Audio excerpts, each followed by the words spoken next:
Right. Ready? Okay. I'd like to call this meeting to order, a regular meeting of the Plan Commission on Monday, November 11th at 6:30 PM in the Germantown Village Hall Boardroom, and also can be accessed via WebEx. This meeting has been given public notice in accordance with sections 19.83 and 19.84 of the Wisconsin statutes in such form that will apprise the general public and news media of subject matter that is intended for consideration and action. Roll call shows all plan commissioners present.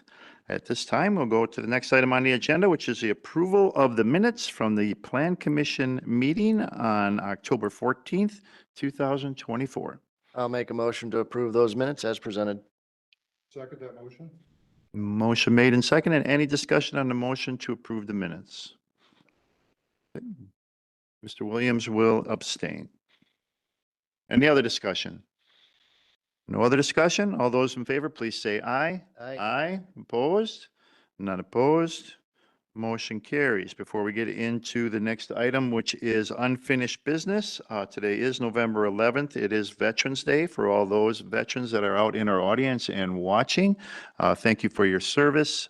Thank you for your contribution to make America what it is today and allowing us the freedoms that we enjoy each and every day. So happy Veterans Day to all your veterans. That then takes us to unfinished business, starting with new unfinished business item A, Newman Developments, agent for Renwood North LLC, property owner, property south of Freistadt Road and Pleasant View Drive, final subdivision plat for the Renwood North Addition Number 1 subdivision, Renwood North Phase 2, containing 26 single-family lots on tonight's agenda for action. To give us some more information background on this unfinished business item, we'll turn the meeting over to our associate planner, Jordan Yonke. All right, thanks, Mr. Chairman. I should ask, does the Plan Commission want a presentation on this again? It's the same as last time. I know that one of the members wasn't here, but figured I'd ask. I think we should have it Okay. brief, but go ahead. All right. Okay, so as you mentioned, this is final plat for Renwood Phase 2 or Addition Number 1. This was continued or tabled from Plan Commission October 14th to this meeting. Newman Developments, agent for Renwood North LLC, who's the property owner, is requesting approval of this final plat. It's for 26 single-family lots out of the 95 total in the Renwood North subdivision. Site location here, as you see off of Freistadt Road, the white shaded area is essentially this phase of Renwood with those 26 single-family lots. Again, a little bit hard to see, but the red outlined area would be this phase with the 26 single-family lots. So it's part of the original preliminary plat approval for the Renwood South. As Renwood South and North were all approved at the same time preliminarily in August 2018. As we've progressed here, we're on the second phase now of 3 phases of Renwood North. Again, this is for 26 single-family lots, road access off of Freistadt Road, whereas Renwood South is accessed off of Country Air. Here's the actual proposed final plat included in the packet. As you can see there, once again, 26 single-family lots.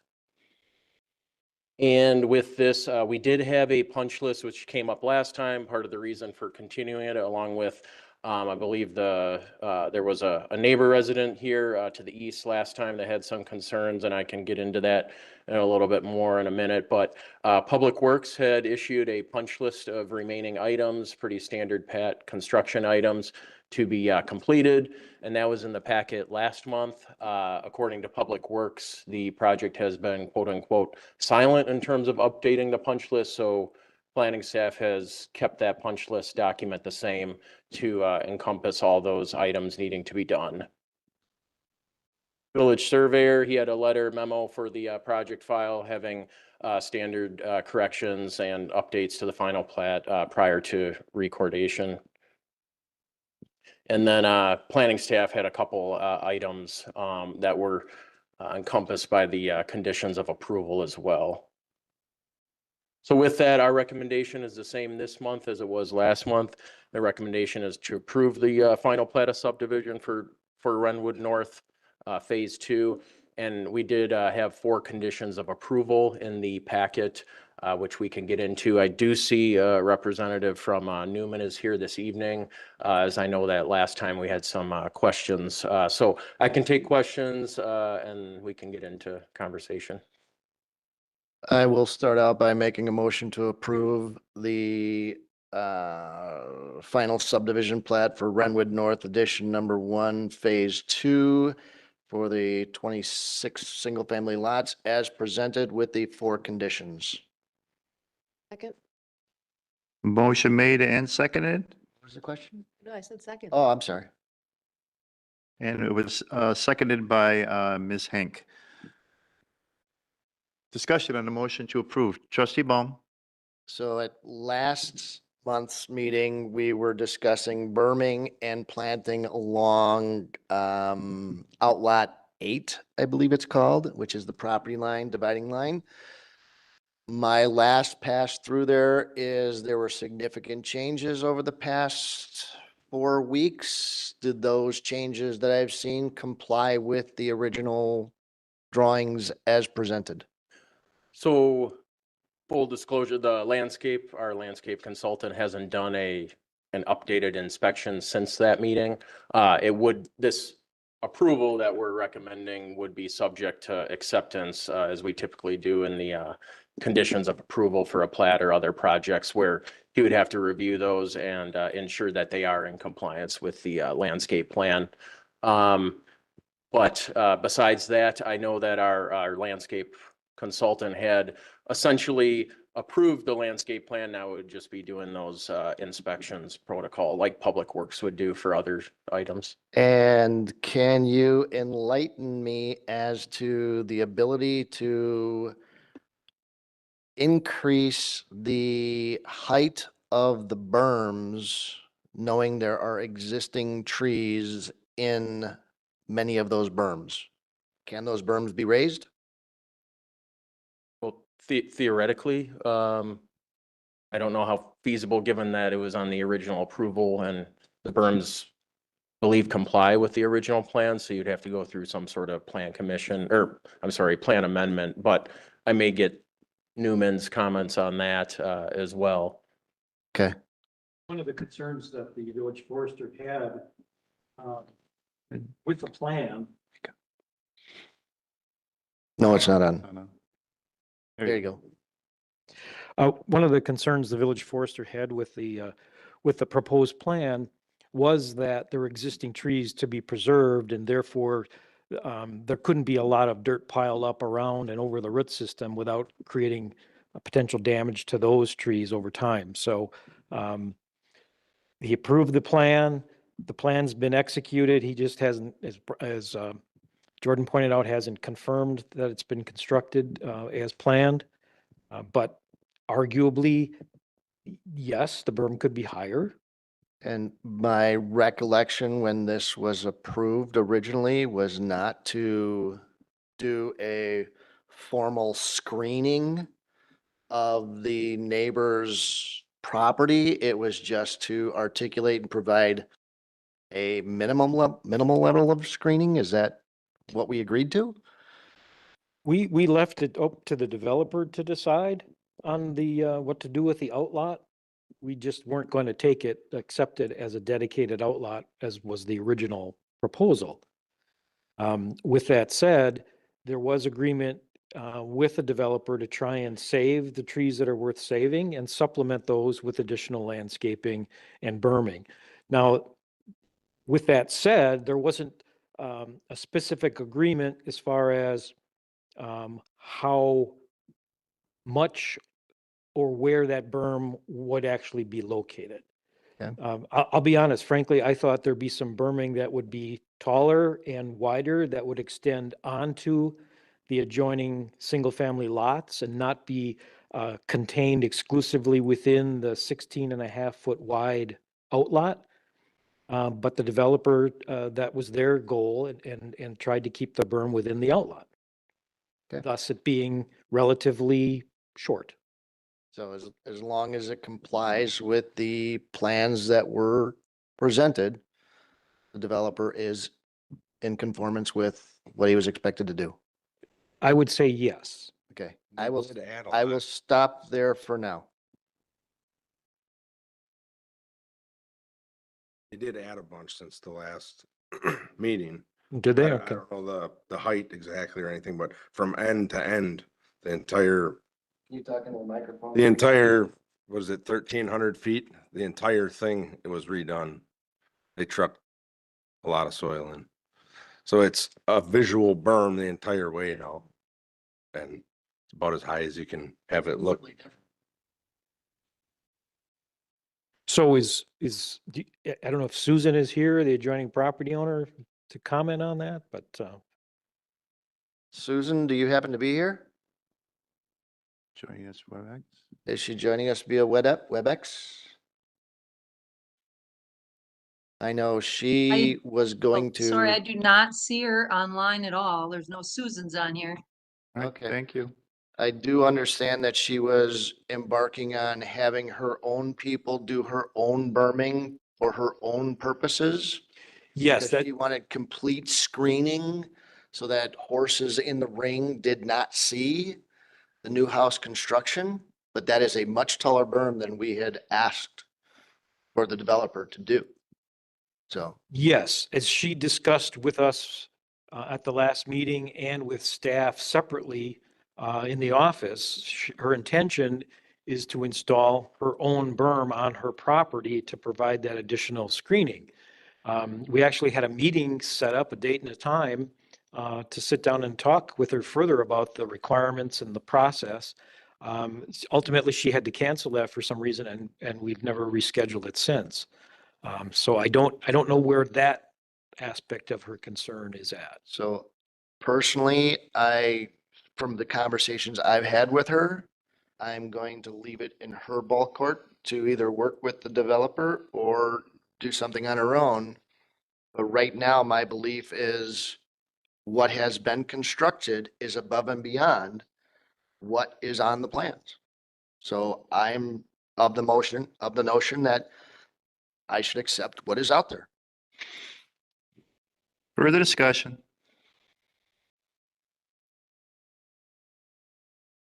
Any comments, sir? Thank you for meeting tonight. I would comment that it was mentioned, we added to the berm 1,350 feet plus or minus, anywhere from 6 inches to 18 inches of dirt, as much as we could between, I believe we saved almost 31 trees in that distance. So when you're building around a tree, you can't pile dirt underneath the canopy. So we are limited with that and the 16-foot wide. But we did raise the berm as much as our landscaper felt confident with to keep the trees in a healthy condition. And then we did the plantings and we stabilized the whole thing since last month. So we feel we've completed the requirements per the plans. In fact, we made the berm just a little bit taller. And when we said, maybe we shouldn't have labeled it berm when we did the whole discussion. From our side of the property, it seems to be more substantial than her side because her land is a little bit higher than ours. Ours has a drainage swale, so there was a limited height we could get on the adding fill to the area. But any questions, I'd be glad to answer them. Any questions? No questions? Further discussion on the motion to approve? No further discussion? Then all those in favor, please say aye. Aye. Opposed? None opposed. Motion carries. Thank you for coming.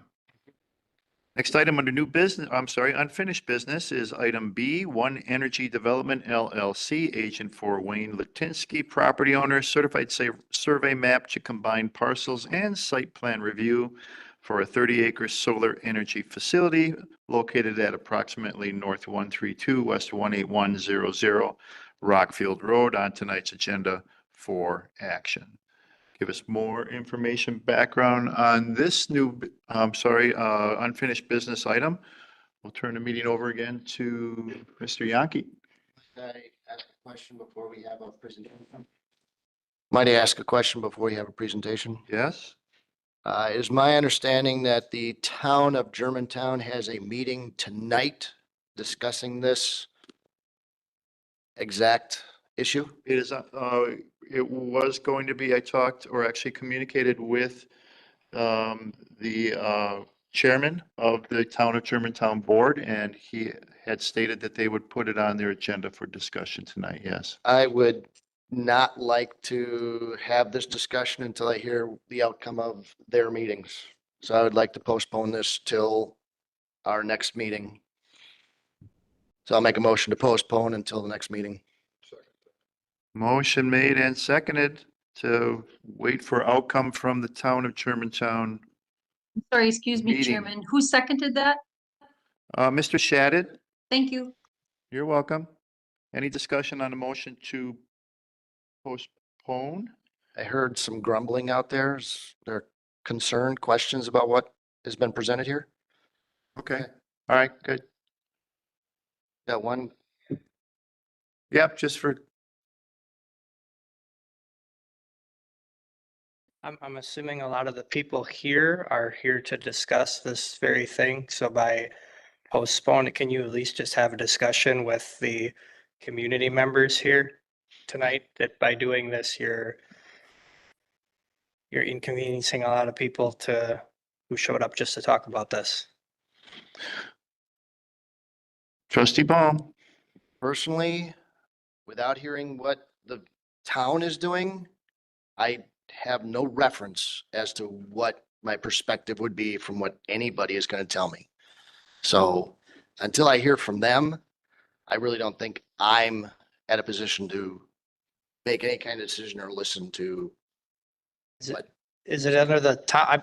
Forgive me for not understanding how local government works, but is it like the town's jurisdiction? Do they control how the land is zoned or how? I don't know how that works. No, the actual development proposal is within the village of Germantown boundaries, but it does have impact to the town because of where it is along Rockfield Road. As anybody is familiar that lives out in that area, there is a lot of border change as you go down Rockfield Road, and there's also a shared commitment to the repair of that road.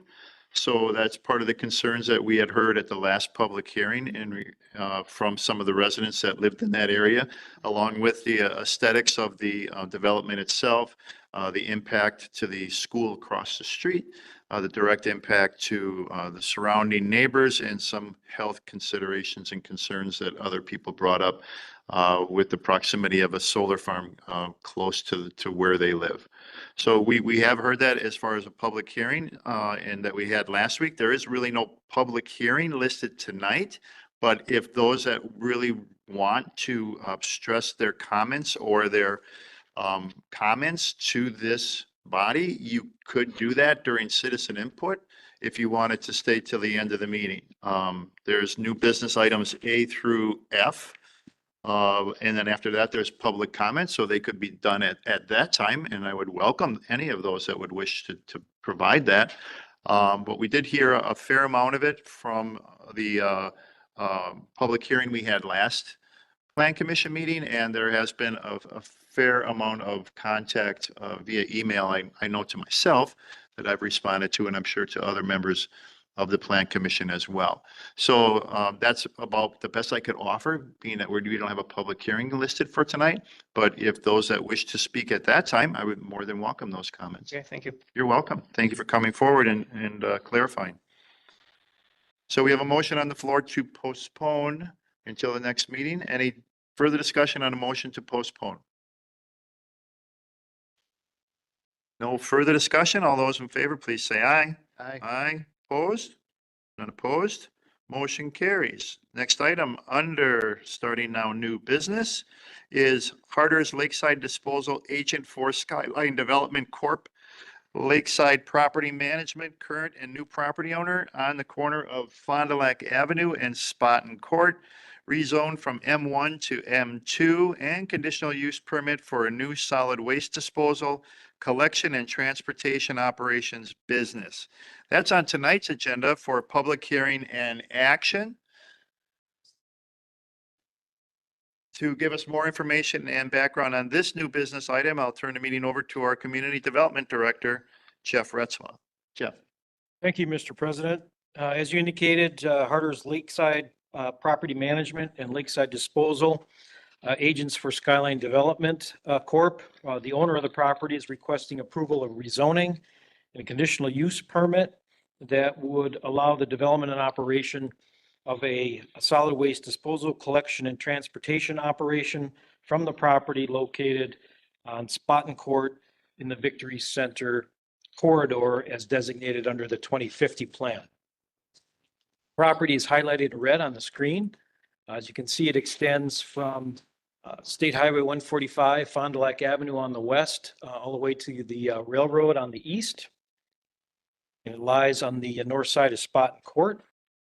Another view, oblique perspective from the southeast looking towards the northwest. You can see the relative location to other land uses in the neighborhood. The proposal includes rezoning 12.7 acres from the current M1 Limited Industrial Zoning District to the M2 General Industrial Zoning District and a conditional use permit for the operation. Staff has indicated in the report that while the type of operation that's proposed isn't specifically listed, it's being treated as a unclassified use that can be allowed if deemed to be suitable or comparable to another use in the zoning district that applies. In this case, staff's opinion is that the type of use is close to the type of operation as listed as solid waste disposal, collection, and transportation operation under the zoning code and is proceeding accordingly.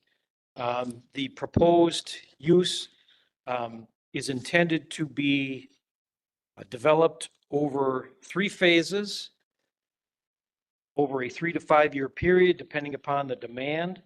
The graphic on the screen shows the proposed extent of development on the site for phase 1, which includes minimal site development with a partially fenced gravel storage area for trucks, employee vehicles, dumpsters, a temporary job trailer, and a portable restroom. Up to 10 trucks and dumpsters would be kept on the site. Operational hours from 3 a.m. To 6 p.m. Phase 2, generally between the years of 2025 to 2026, 2 to 3 years out. The expansion of the gravel storage area with a concrete apron right at the cul-de-sac, a construction of a just under 14,000 square foot metal office and maintenance building. Up to 50 trucks and dumpsters would be kept on the site. 57 employee vehicle parking stalls would also be provided on the property. Operation hours include 3 a.m. to 6 p.m. for the trucking operation and services and 4 p.m. to 11 p.m. for maintenance services. No activity is planned between the hours of 11 p.m. and 3 a.m. unless emergency services or requirements dictate. That information is provided in the applicant's November 5th letter included as part of the packet materials. Phase 3 includes further expansion of the gravel storage area. This would be generally between the years 2028 and 2030. Construction of an additional just under 10,000 square foot addition to the office and maintenance building. Up to 100 trucks and dumpsters would be kept on the property. Again, operational hours would remain the same, 3 a.m. to 6 p.m. for the truck services and 4 p.m. to 11 p.m. for maintenance services. No activity 11 p.m. to 3 a.m. unless emergency services dictate. There'd also be the construction of a separate employee parking lot with 93 parking stalls on the west side of the property, right near the intersection of Spartan Court and Fond du Lac Avenue.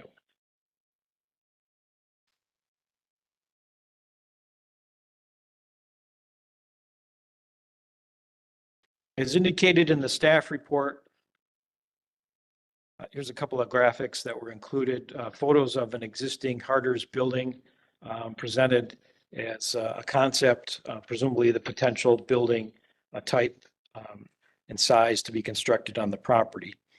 Is included in the, discussed in the staff report, the Victory Center corridor within which this property is located is intended to develop as a mixed-use area with commercial, institutional, and residential development. Industrial uses are acceptable uses in those areas currently zoned M1. The subject property is comprised of 3 separate parcels totaling 12.7 acres in area. All 3 are currently zoned M1 limited industrial. One of those parcels is dedicated to a stormwater basin. Ultimately, the 3 parcels would have to be combined into one by way of a certified survey map.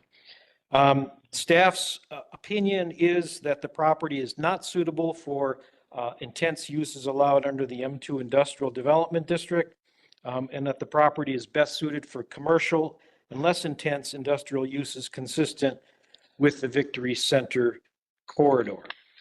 With that, the staff recommendations are to deny the rezoning request and also deny the conditional use permit application. With that, we can go to public hearing.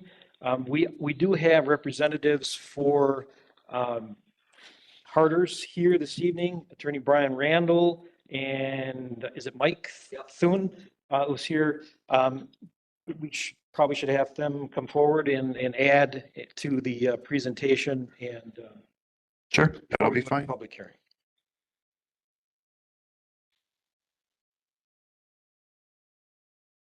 The red light means off. All right, so it's on.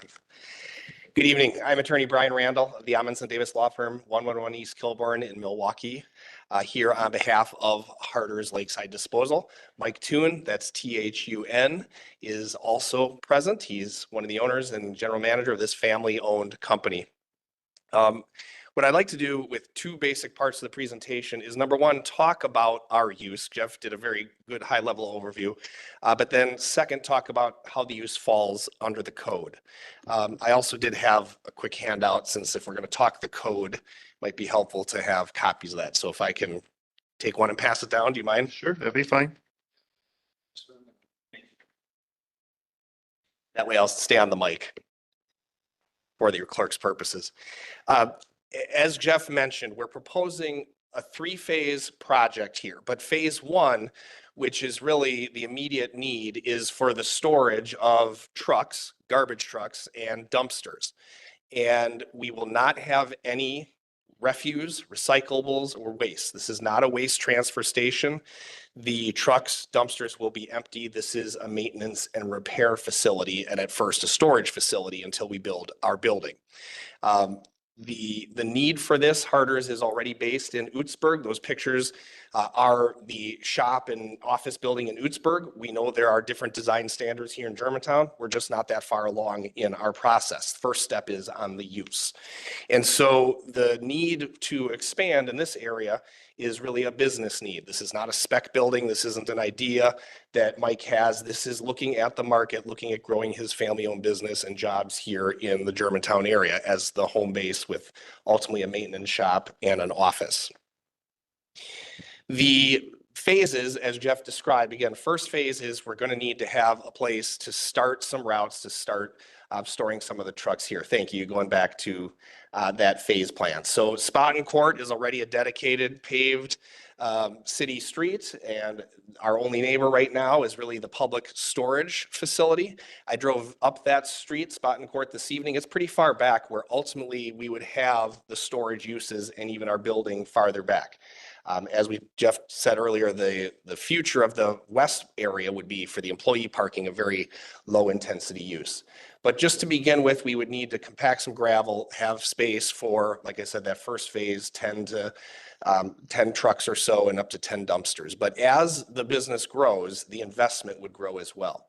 And so we would also have fencing installed at that point with slats and whatever appropriate screening would be.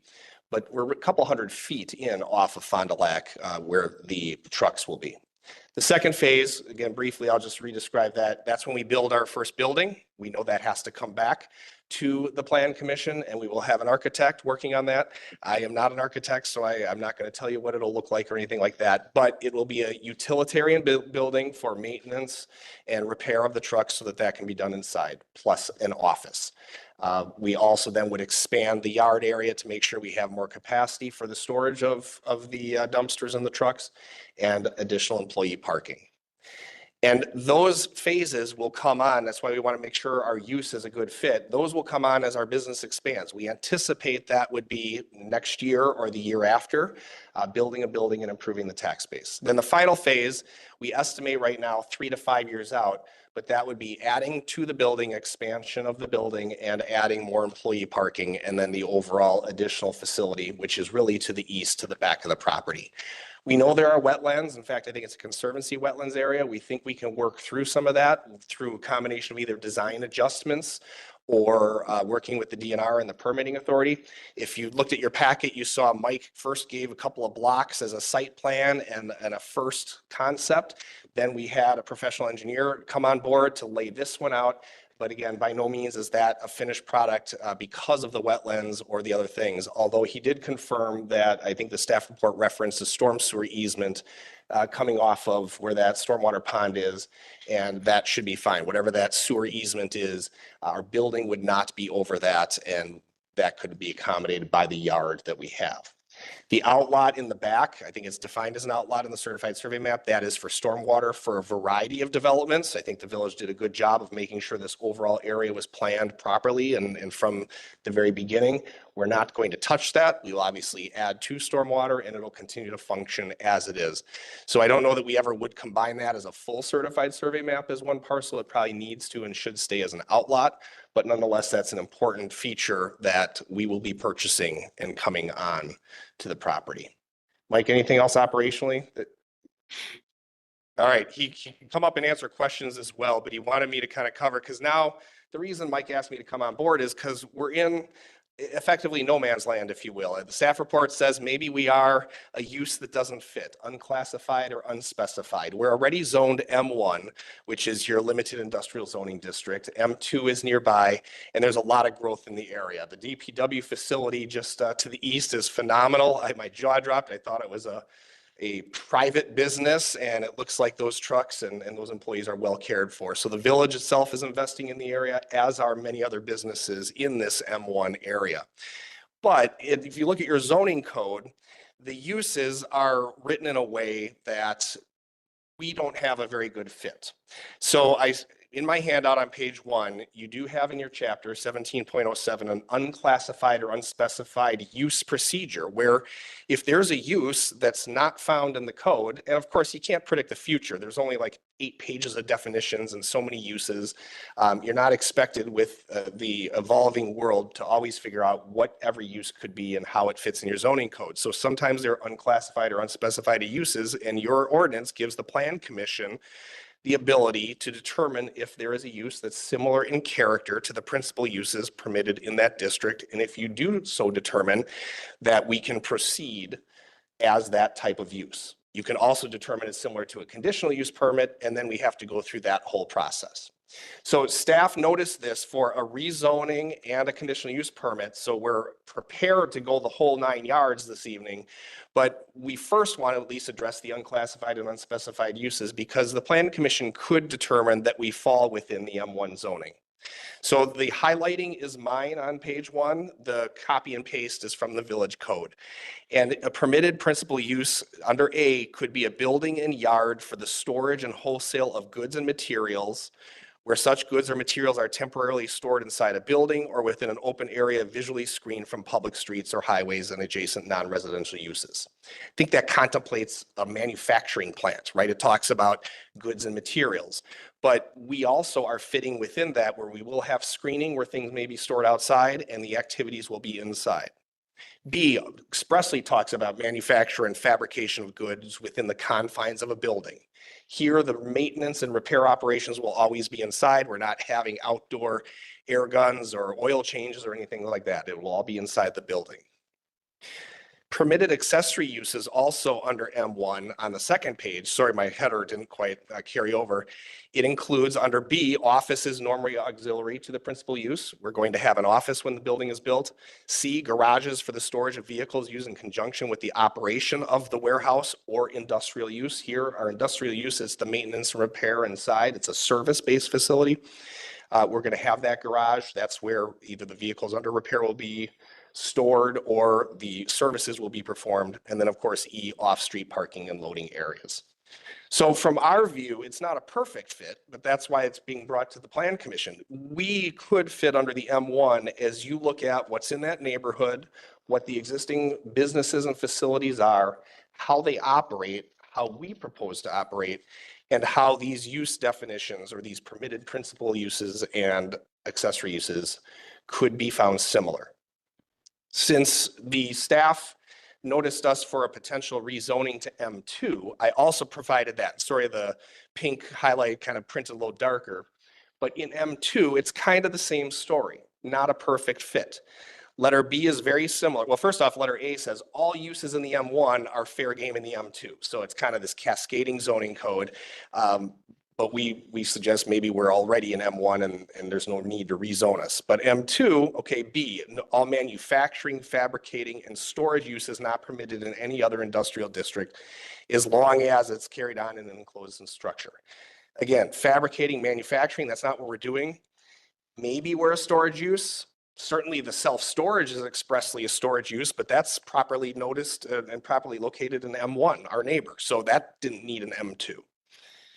Again, B, accessory offices, garages for the storage of vehicles, and off-street parking. So very similar to the M1, not a huge distinction. Sub 3 on the last page is conditional uses in your M2 zoning district does allow for a conditional use under 3C for landfills and solid and other waste disposal and recovery uses. It's a simple sentence, but there's a lot to unpack there, and your code doesn't define what that is, although common sense would tell us we all know what a landfill is. We are not a landfill. We will not have garbage here. We're not doing a transfer station operations. It's maintenance and repair of the vehicles and dumpsters plus their storage. So we aren't seeking a conditional use permit for a landfill, particularly if any neighbors are here. I want them to be very clear of that. We're not seeking a landfill. Solid and other waste disposal and recovery uses. I think that fairly sounds like a transfer station or the recycling center or other types of operations that we are not, that we do not want or intend to be. And so we're really wary of having a conditional use permit that would qualify us for those. But again, we're in no man's land. We may not have a good fit for the use, and a conditional use permit, of course, could create conditions or specify how our operations could be. That's just a 3-step process. That's you deciding we really don't fit and M2 is the better zoning code. You recommend that we rezone to M2, and you recommend that we have a conditional use permit that has a lot of details, and that also goes to the village board. Or as we've started this evening, and as the staff report points out, we could be an unspecified or unclassified use that you determine to be similar to what's already in the M1 code, what's already in the neighborhood, and that we would focus on how our operations best can fit, and of course, when the building can be designed, how that can come together. So the last two things are the same graphics I think Jeff had shown you. Our office and our expansion of the building, it will be for repairs, and then the storage of vehicles or equipment that's under repair. We're not open for other truck companies to come in or the public to be having maintenance or repair services from us. It would all be for Harder's disposal. And then of course the picture of the building that is where they are today in Utzberg, but we know there will be a different standard in Germantown. To conclude, and I will happily answer any questions, but to conclude, just to talk about the Victory Center corridor and the comprehensive plan. On page 112, it does describe the general character of the Victory Center corridor as predominantly a mixed-use commercial corridor with service-oriented uses, including auto and truck repair services, personal storage uses, a local bar, and a coffee shop. That's a true mix of uses, but it does have auto and truck repair, so we would not be an outlier for the type of operation that we have. The table that Jeff had up, I was actually surprised. I'm like, where did the letter D come from? So the staff is recommending and saying that we are the most desirable is commercial uses, activity centers, But if you look at the letter A, 4 columns to the right, industrial, the farthest A to the right, industrial is A, which is allowable. These uses are generally considered appropriate for the area, but may require additional consideration or specific modification or develop features to be compatible with other uses in the area. And the last paragraph on that also says, is it up there? You have a different version on, oh no, I'm sorry. The last paragraph that's below where that screen snip cuts off though, on page 113, it does say industrial uses are acceptable in those areas currently zoned M1 and or located with a TID4 boundary, which I believe has been retired. So yes, D, desirable commercial mixed use, but the comprehensive plan and our current zoning, we're not needing to change zoning if we are deemed an appropriate M1 use, is still an allowable designation of the comprehensive plan where other truck and auto repairs are. And that is also memorialized on page 115, where both limited industrial and general industrial are consistent with the zoning. So some of that's just for zoning and land use junkies. I'm a zoning lawyer, so I always double check the comprehensive plan to make sure. And I fully expected that Jeff and Jordan would have done that too, because the village has had a lot of forethought in this. What we have though is a site with some wetlands, multiple properties. One is burdened by the stormwater facility. We're willing to buy it all. We'll accommodate that. And Mike's going to invest in his family business to grow it here in the village of Germantown. Last chance, anything else to forget? We're happy to answer any questions. We thank you for the time on the public hearing. And we know this might just be the first in a long series of steps, but we thank you for your consideration. Thank you. Commissioners, any questions at this time? If not, I can open the public hearing. Thank you. Thank you, sir. By hereby stating, a notice is hereby given that a public hearing will be held before the Village of Germantown Plan Commission at the Germantown Village Hall located on Mequon Road in Germantown, and also can be accessed virtually through WebEx on Monday, November 11th at 6:30 p.m. or later. The purpose of said hearing is to hear any and all parties, their attorneys or agents for the following applications. Number 1, a rezoning application to rezone the following described property from the M1 Limited Industrial to the M2 General Industrial Zoning District. And 2, a conditional use permit application for a solid waste disposal, collection, and transportation operation from the following described property pursuant to section 17.34, subsection 3, subparagraph C of the Village Zoning Code. The applicant is Harder's Lakeside Disposal, agent for Skyline Development Corp. Property owner, and the property address is at the corner of Fond du Lac Avenue and Spotten Court. If there's anyone within our audience that would like to come forward to speak for or against the rezoning or the conditional use permit, you're welcome to do so at this time. If you come to the microphone at the middle of the room, you're welcome to do so now. Is there anyone wishing to come forward to speak for or against?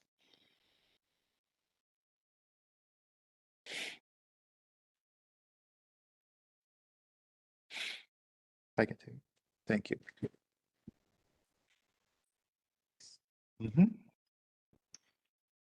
Sarah Larson, Butternut Road in Germantown. As you know, there previously was a resident that spoke at a prior village board meeting that lives along that corridor and is impacted by the noise of waste management. And so when you look at the hours of operation, though they say that the maintenance would be 4 p.m. to 11 p.m., warm weather, garage doors would be open, trucks can be idling. You have employees arriving at 3 a.m., warming up their dump trucks. This also is a heavy traffic use on the roadway. And when you were talking about the development that Everett Friends wants to do along Fond du Lac and the traffic, this would be equally concerning with the amount of traffic that is going to put out on Fond du Lac. Now, having said all of that, this is where our inadequate 2050 plan comes into play. That document right there pretty much sealed it for the attorney's case. I don't see where you have grounds to deny this, because it's saying that that's acceptable use. And I think we need to revisit the 2050 plan because I don't think the neighbors along there think that that's acceptable use. And for the small amount of participation that took place with this 2050 plan, it's getting us into more trouble than it's worth. So I ask that you revisit that. Thank you. Thank you for coming forward. Is there anyone else that wishes to come forward to speak for or against the zoning change or the conditional use permit?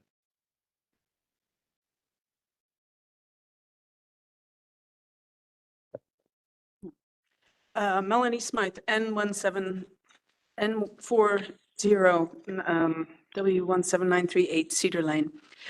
Okay, one question I have about this is we have another example of this type of property. It's not exactly the same, but in the truck country. And it is along the highway, which would be a more appropriate location for properties such as this. So I agree with the staff's assessment that this is not an appropriate use for this particular location. I concur with Ms. Larson about the 2050 plan. Mainly because we are undergoing neighborhood meetings and in many people's opinion that the parts of the land use plan, the 2050 plan, are incomplete for that reason. And this is one of those areas that there is open property and should have a neighborhood meeting at some point to complete the master planning for that area. 3 a.m., a lot of backing up, trucks beeping.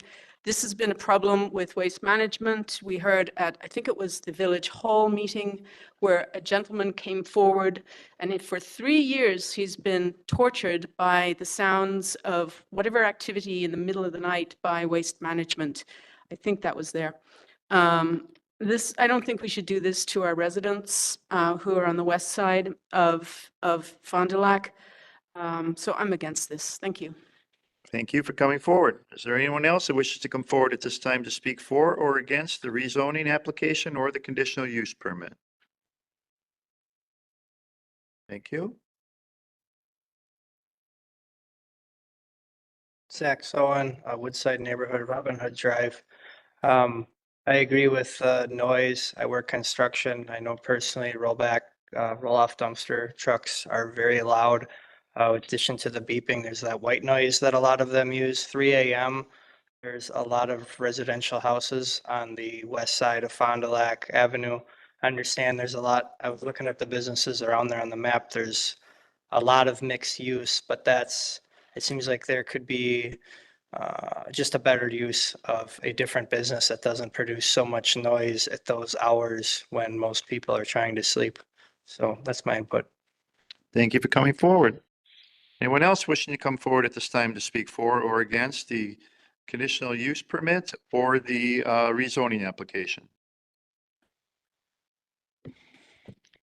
Good evening. Jan Miller, W151 and 10297, Winsong Circle West. I live due west of this area.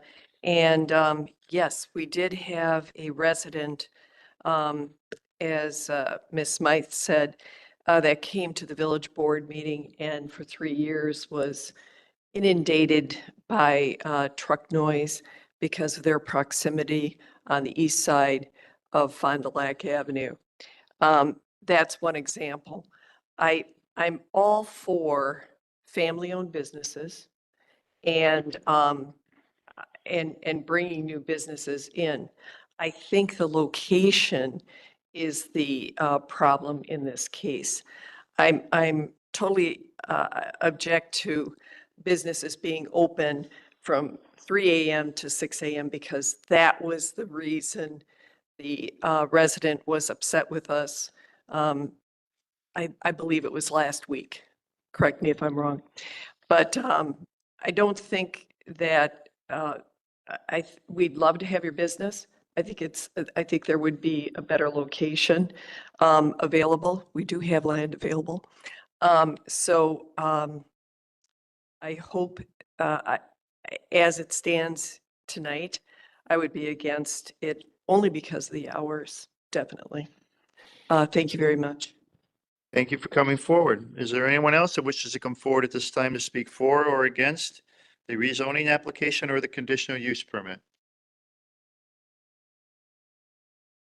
Anyone else? Anyone online?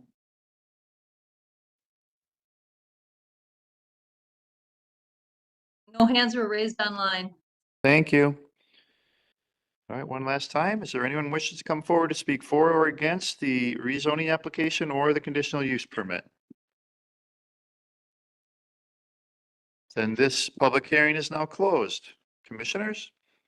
To put it on the table per Robert's rules, I'll make a motion to approve the request to rezone the 12.7 acres from M1 to M2 as presented. Second, Shattuck. Motion made and seconded. Discussion on the motion to approve. Mr. Shattuck? I have a problem really with the hours. I can't see, we have another agenda item tonight about residential housing, just across it a bit to the north of there. I wouldn't want to have the operation across from me at 3 a.m. in the morning. You could argue 11 p.m. I don't know what our cutoff is for other kinds of businesses for that. Also, I got to tell you, I read through all this. I'm not really clear on what it is solid waste disposal is. I don't know what are we handling? Gravel, concrete blocks, or I just don't know. It's not clear to me. Anyway, I can't approve of this as it stands. Mr. Retzloff?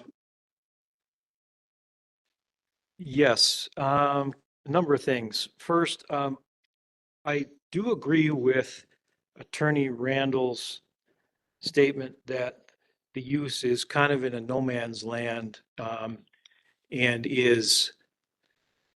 falls under the category of unclassified type use. But that's where my agreement ends. The zoning is M1, and when we look at the M1 zoning district, specifically the intent section, and I'm going to read from the code. The M1 industrial district is intended to provide for warehousing, manufacturing, or fabrication operations which, on the basis of physical and operational characteristics, would not be detrimental to the immediate surrounding area or the village as a whole by reason of smoke, odor, noise, dust, flash, traffic, physical appearance, or other similar factors, and to establish such regulatory controls as will reasonably ensure compatibility with the surrounding area in this respect. Now, in the handout, Mr. Randall points out and tries to draw parallel between the proposed use and building in yards for the storage and wholesale of goods and materials, where such goods or materials are temporarily stored inside a building or within an open area visually screened. Clearly, between the intent section and this statement, the M1 district is intended for manufacturing and fabrication uses. This is a trucking operation. Yes, the trucks are parked in the fenced enclosure area for a period of time, but it's a fleet service. They ship out in the morning at between 3 and 6 a.m. And they arrive back between 4 and 6 or 7 p.m. in the evening every day that they're out collecting garbage and or recyclables. Yes, it's not a landfill. It's not a transfer station. They're not bringing the debris to the property. But the trucking operation is constant. And the parallels that I make in the staff report and that others have brought up this evening are identical. Waste Management operates this same type of facility just up the road. Or down the road, actually, further south at County Line. Their operation does the same thing. It's a fleet service of trucks that come in. The employees arrive early in the morning, 3 to 4 p.m. or 3 to 4 a.m. They get together, they have their meetings, and then like you see in the movies, in the World War II airplane movies where all the guys run out to get on their planes and take off, that's the same kind of thing that goes on in these types of operations.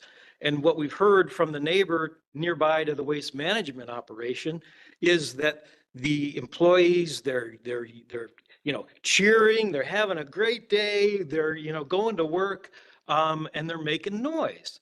And the one particular neighbor has complained consistently and regularly and did appear before the village board meeting a couple of weeks ago to register, those sorts of complaints.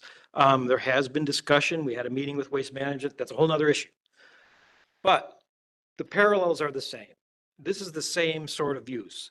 It's intended to start off small and grow into an operation with 100 trucks and dumpsters. I'm not sure if it's 100 trucks and 100 dumpsters, but you count the parking stalls and you count the truck stalls in the plans. There's a significant amount of trucks, significant number of employees, and it's a fleet service. And when we talk about, rezoning, you got to keep in mind that if we need to rezone, it goes to M2.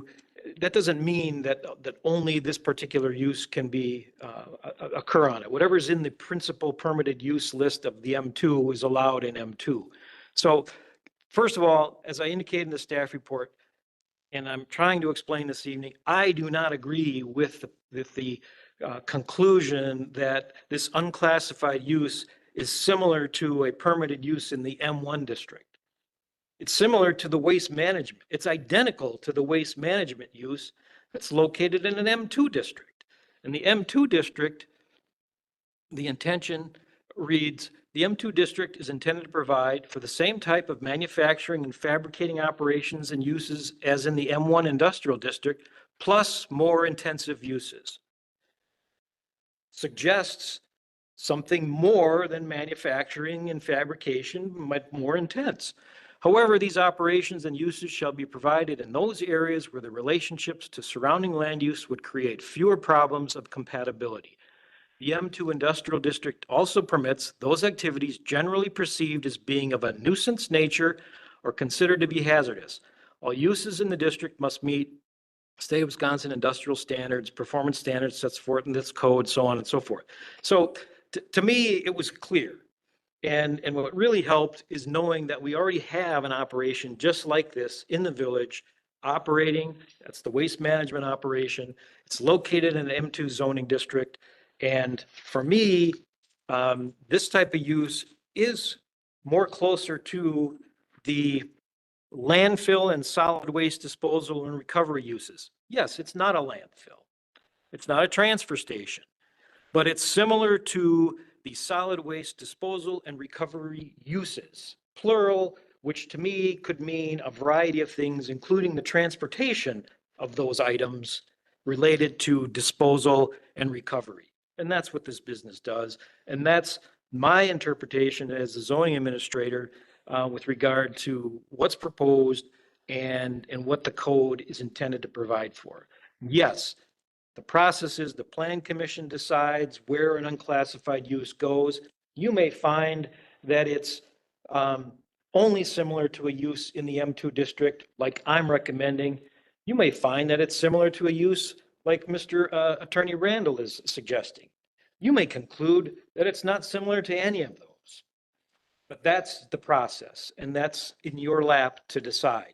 My recommendation is that you conclude it's similar to the landfill use as the landfills and solid waste disposal and recovery uses in the M2 district. And as such, it requires rezoning into the M2 district and a conditional use permit if that's what you want to find and approve this as proposed. Those are the things that I believe need to happen. Further discussion, Mr. Williams.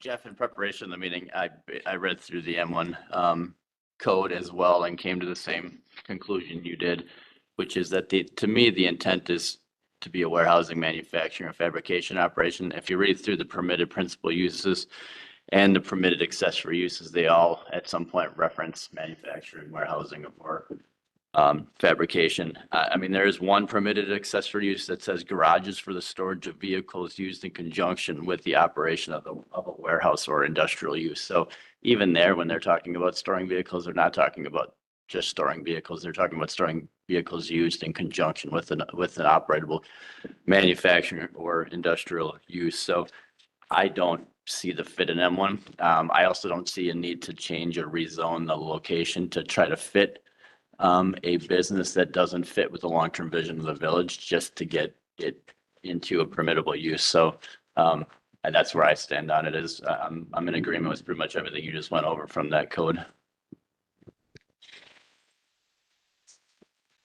Further discussion? Trustee Ball. I will concur with both Mr. Williams and Director Retzloff that it is not an M1 use. It would have to be rezoned. We rezoned the waste management property because it was further away from the residential and there was a significant tree buffer that we thought would buffer the sound, and obviously it hasn't. And this being right adjacent to residential without a significant buffer is going to be a problem. So I cannot support the motion as presented. Further discussion? Only thing I'd like to add is I did receive 3 emails that I've neglected to state during the public comment section. Actually, the public hearing. We got one from a Mr. Mike Onstein, and he doesn't have any objections to the development based on a history of the property, because at one time it was a petroleum tank farm, but he has some concerns and would like some noise restrictions between 3 a.m. and 8 a.m. We also received a comment from a Katie Fege, and her concern is what's been discussed already of the definition of the M2 industrial district. This particular resident lives across the street, and directly also across the street is Sunbury Road, which is connected to Treetops, the neighborhood. She is not in favor of this for impact to property values. A lot of noise that's already happening on 145 and the additional traffic that this would cause as well. Plus sight lines would impact based on her proximity to the property. We also got a email from a Mark Sturl, and he lives in the Sunbury Woods subdivision. His concerns are increased traffic and safety risks, noise and air pollution, impact on road conditions and the maintenance thereof, and negative impact on the property values and a quality of life and environmental impact. So he is also against this particular proposal for rezoning and conditional use permit. Further discussion on the motion to approve. Now we have to have the motion in a positive, stated positively because of Robert's rules. So right now the motion is to approve the conditional use permit and the rezoning as stated with the conditions that are also as part of this. So right now we are having a motion in the positive to approve. A yay vote is to approve it, and nay vote would be against it. Mr. Retzloff. The only comment I'd like to make is that under the terms of the zoning code 17.07 sub 3 sub 2, the unclassified use section, it does say that if the plan commission determines that an unclassified or unspecified use is similar in character to a conditional use specified for that zoning district, the unclassified or unspecified use will require review and approval by both the plan commission and the village board in accordance with the procedures in section 17.42, which is the conditional use permitting section of the code. As was pointed out by Attorney Randall, we advertised, assuming a worst case scenario, that you would determine that the use is only similar to an unclassified or another use, conditional use allowed in the M2 district as part of this proceeding, and then you would act on the rezoning and the CUP applications accordingly. So at some point, and I would argue procedurally, you probably should make that determination first and then act on the rezoning and the conditional use. Does that make sense to you? If I can make a motion, what would the motion be? Yeah, that's a good question, Yeah, because we've already got one on the table. I can rescind that. if you would rescind that, I would say that you should then take action to make your determination with regard to the unclassified use. Okay, Yeah. I In will, an M2 zoning?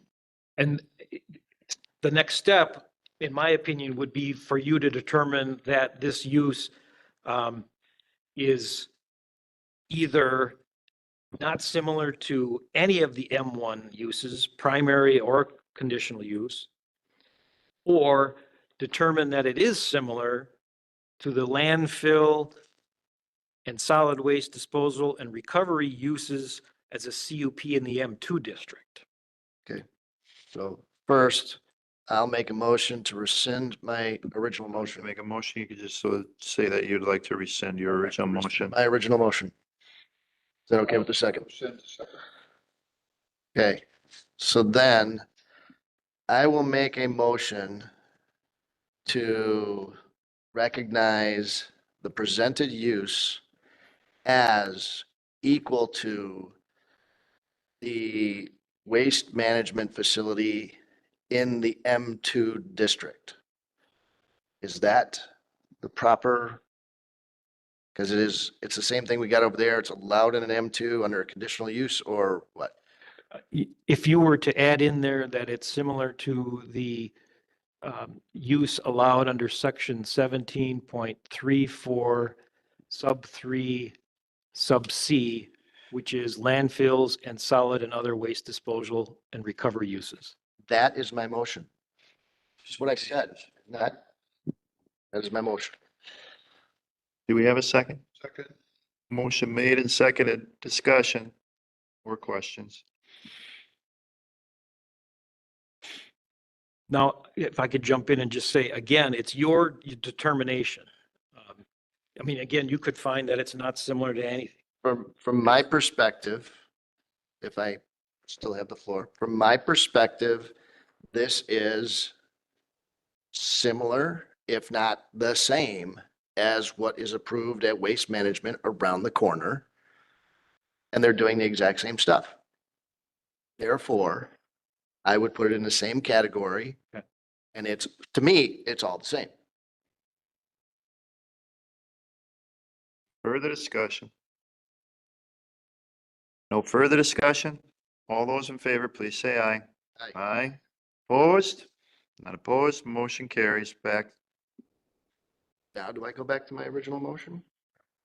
Okay, the original motion that I will repeat again is to approve the request to rezone the 12.7 acres from M1 Limited Industrial to M2 General Industrial as presented with the two conditions.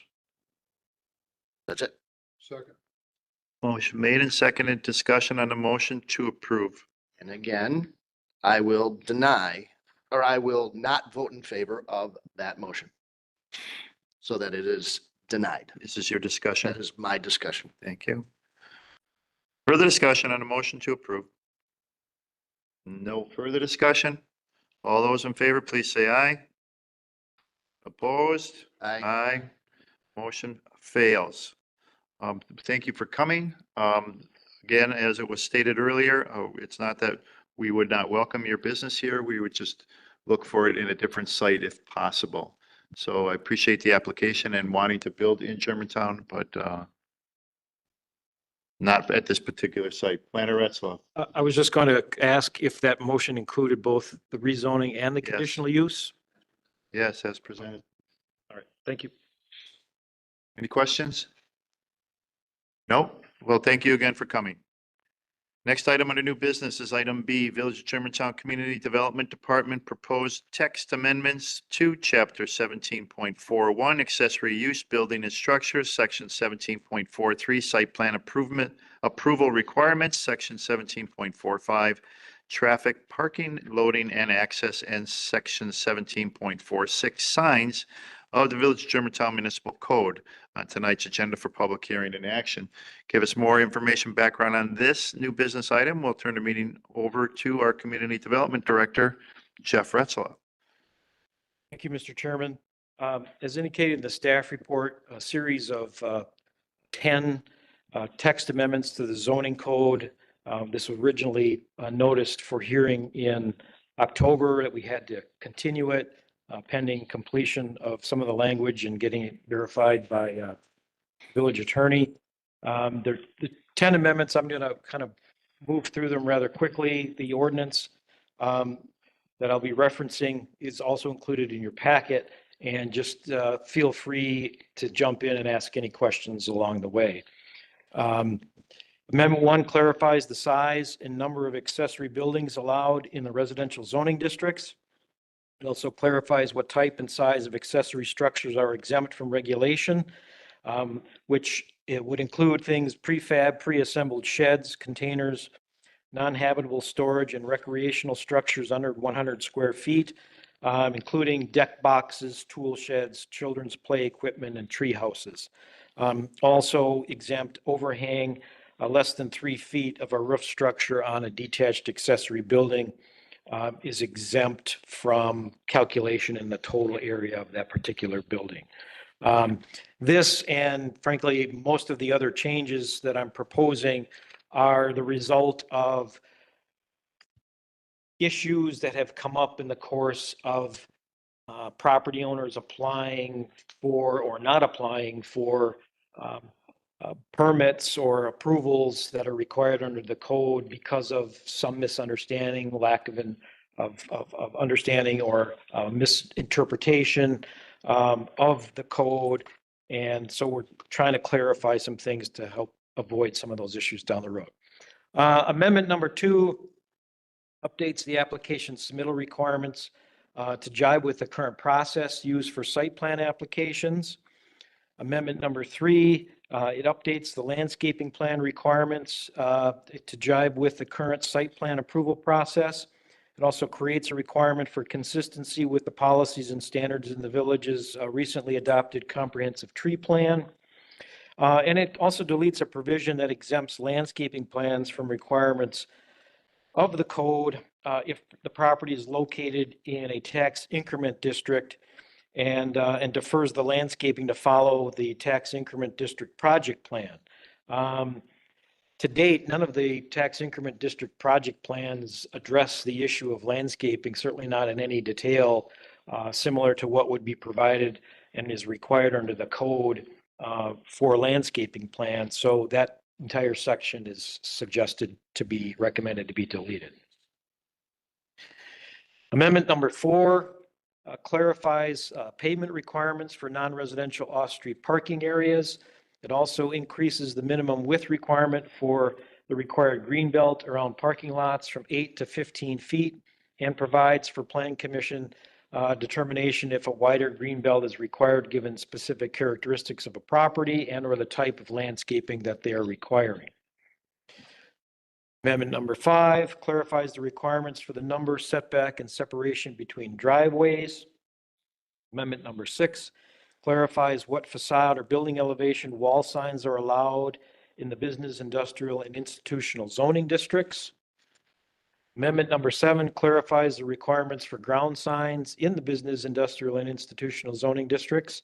More specifically, for corner parcels with at least 250 feet of frontage on 2 or more streets, the allowance is 1 ground sign per street.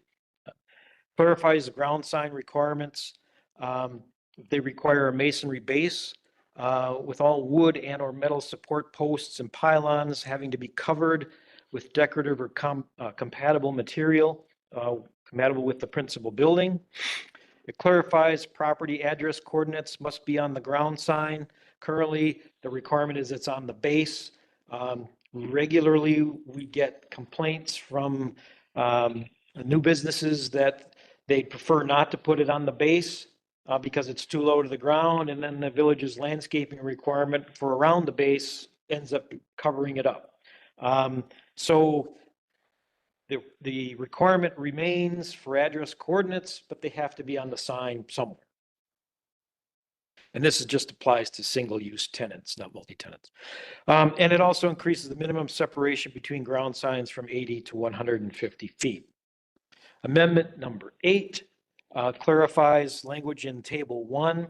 It really simplifies the calculation of sign area, the maximum height, and the minimum setback for ground signs. installed for single versus multi-tenant properties. Amendment 9 clarifies the type of reader board signs allowed as part of ground signs in the business, industrial, and institutional districts. And Amendment 10 clarifies what constitutes a non-conforming sign, how non-conforming signs can be used, what restrictions apply, and also creates a provision that allows the Plan Commission to consider existing non-conforming signs as part of the approval process for any new signage for a particular property. Those are the 10 amendments summarized. The ordinance again is attached, and this is subject to a public hearing. So if you want, we can ask questions now, or we can take public comment and then discuss that afterwards. Commissioners? Public hearing first. All right, then we'll open this public hearing by hereby stating a notice is hereby given that a public hearing will be held before the Village of Germantown Plan Commission at the Germantown Village Hall located on Mequon Road in Germantown on Monday, October 14th at 6:30 PM or later, and also it can be accessed via WebEx. The purpose of said hearing will be to hear any and all parties, their attorneys or agents for or against the petition filed by the Village of Germantown Community Development Department for proposed text amendments to Section 17.41 Accessory Use Building and Structures, 17.43 Site Plan Approval Requirements, 17.45 Traffic Parking Loading and Access, and 17.46 Signs of the Village of Germantown Municipal Code. Is there anyone that is joining us today that would like to come forward to speak for or against any of the proposed text amendments to these sections of the Village Code? Anyone wishing to come forward to speak for or against?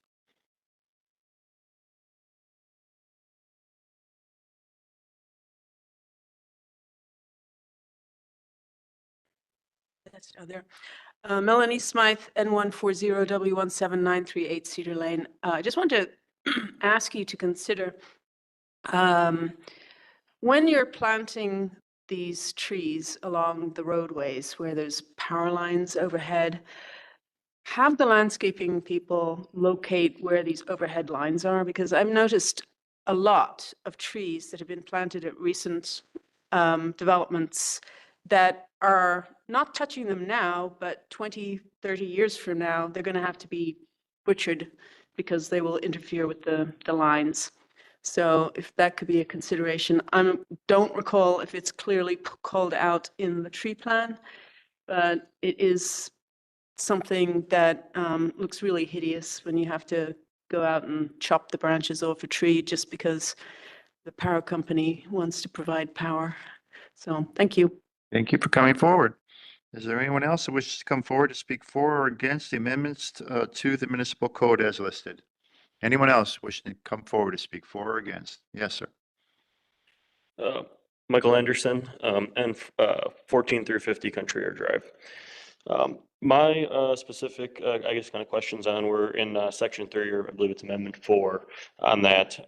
With the parking changes, what I'm noticing here is it says in all zoning districts, at the time of any building use is commenced or changed. So does that mean if a new business was to come into a building and get an occupancy permit, would they then have to abide by all the new parking laws? Let's say they don't have any intentions of, changing it initially. Are they going to have to upgrade their parking? Planner Retzloff. No, we've only required compliance with the current parking requirements if there's a proposed change or need to change the actual parking lot itself, not just simply a new business locating it. Plans? Oh, no, this is, I'm coming now forth as a citizen, actually. Okay. So, and then my other thing was on there, so when a business is redoing, let's say a parking lot, and I'm noticing that it's changing from, 8 to 15 feet. I did notice a couple buildings for sale in the industrial park, like I believe the old Swans building, their parking lot is extremely close to their lot line. Let's say a business were to buy something like that or whatnot, would they then have to abide by the new green belt if it's redone or and upgrade everything, or can they do a mill and resurface on that? It just actually came up with one of my customers, a similar issue And it causes a lot of issues sometimes for snow removal services and that type of thing.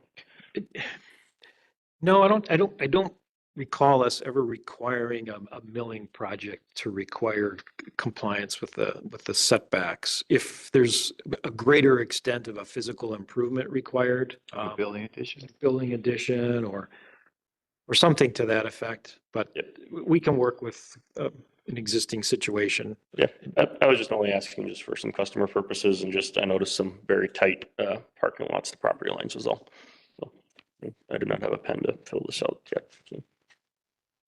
Thank you for coming forward. Is there anyone else that wishes to come forward to speak for or against the proposed text amendments to the zoning codes as listed? Anyone else? There's no one else. This public hearing is now closed. Commissioners? Make a motion to approve the proposed text amendments to section 17 as presented in the draft ordinance. Second. Motion made and seconded by Commissioner Hank. Oh, I'm sorry, by Commissioner Tarantino. Made by Trustee Baum. Any discussion on the motion to approve? I have to Shed it. admit, I never thought of the idea of the power lines being over or under the landscape we put up. Have we ever come across that All the in time. things we've done in recent years? All the time. Look at Pilgrim Road. It's always that, That's past though, right? it's always, Replacing trees there pretty regularly. you've got a right of way and the power lines go in the center of it and the trees go in the center of it so that when they grow out, they cover the easement. Well, yeah, and I agree, but I'm thinking about I guess you kind of might have said there, but have we in the last several years ignored that? No, you can't physically put the trees Yeah. at the back of a property, at the back of that opening. It's a good point. Yeah. But I just wonder if maybe we should kind of pay attention. Maybe we just remember that, but. We can look at it, but theoretically, your power lines go in the center and your trees go in the center. Yeah, I know. And you don't put either of them off to the side because they're both supposed to be in the center. So it's a catch. In new subdivisions, we require underground. Yeah, and that may be why we don't see it very much because what we work with. So more often than not, the overhead is either infill development or redevelopment along the major corridors where there's existing power lines, but it is a good point, yeah. We do get into it. Our subdivision that I live in is buried, all the utilities, but the one south of us is not. And that's where the telephone lines are. And they're constantly being damaged by squirrels that get into the trees that are kind of surrounding all that line. Yeah. So had we done it now, Yeah, another good reason to get rid of your landline. I tell you, a majority of those trees are naturally planted, no, they're not. They were decorative at the time. birds dropping because Oh, I see. they're What planted. we're talking naturally. about. Yeah. But I mean, I can see the problem. It's likely that the comprehensive tree program addresses that, which is the purpose of the comprehensive tree program, to address the street tree Okay. planting guidelines and requirements. If it's not, we can Talk to 'em. talk to someone. Hey, most places I see where it's apparent is like on Pilgrim Ave. A lot of those they've been replacing with ornamental side trees versus Mhm. Yeah, they would never get up that high. full on. Yeah. Ash. Further discussion on the motion to approve? No further discussion? All those in favor, please say aye. Aye. Opposed? Not opposed? Motion carries. Next item under new business is item C, Sean Bowe, FCH Germantown LLC, agent for Stublen LLC, property owner located at North 116, West 15841 Main Street. Sign review for 2 wall signs for the Relish Supper Club on tonight's agenda for action. To give us more information background on this new business item, we'll turn the meeting over to our Community Development Director, Jeff Retzlaff. Thank you, Mr. Chairman. The application is for 2 wall signs for the Relish Supper Club, shown on the screen as far as the location. Wall sign number 1 is a logo sign that's already installed on the east elevation, 4 feet by 5 feet. It's not illuminated. And wall sign number 2, it is a changeable text, a manual, a changeable reader board, 4x8. It too is already installed, mounted on the east elevation. And the applicant indicates that they had no intention of illuminating it. The 2 signs, because of their location on the east elevation and not facing or on the street facing elevation, require plan commission approval. As we've done in the past, the plan commission can approve wall signage on any facade if they deem it necessary and appropriate. A couple other comments. The sign regulations generally prohibit, if not strongly discourage, manual reader board versus the electronic message centers. The electronic message centers are required to be integrated as a component of an overall ground sign. The background must be opaque or dark to prevent glare. These kind of manual reader boards sort of, by their nature, violate both of those parameters. The sign regulations even discourage the use of these sorts of manual reader board marquee signs as a temporary sign. And finally, the proposed sign is not really integrated into the exterior appearance or materials or color scheme for the building. For that reason, all those reasons, staff is recommending approval of the one proposed wall sign, the logo sign, but that the manual reader board be denied and removed. I communicated with Sean Bowe earlier today, and he indicated he's in agreement with the conditions and intends to remove the reader board sign later this week. Commissioners, I will make a motion to approve the one proposed wall sign displaying the R logo as presented with a single condition for discussion. motion made by trustee Baum, seconded by Commissioner Hink. Discussion on a motion to approve. Trustee Baum. Director Retzloff, what can go where this sign is? What is an acceptable replacement for that sign? If I wanted to do a monument sign with a reader board, that would be acceptable. Yes. Okay, but I cannot put a reader board on a wall. So you can, You can, if you want to approve that, you can, yes. Can I put a changeable letter framed, enclosed behind glass version of this standing in that flower bed away from the building? Sort of like a church typically has in their Kind front of. yard? Kind of. Yeah. So that would be acceptable. So it's Yeah, really, it's not, one of the quote unquote prohibition for this sort of thing is a sort of a combination of different provisions in the code. One, we don't like the internally illuminated glare producing signs like this. We require that the background, if it's white, it needs to be opaque, or folks,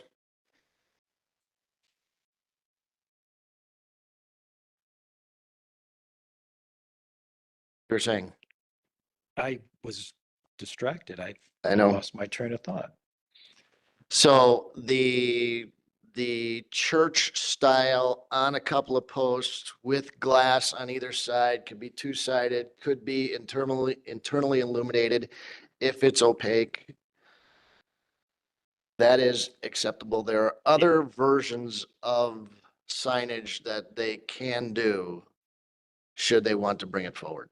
Yes. It's just this thing screwed to the wall, not very nicely done, is kind of.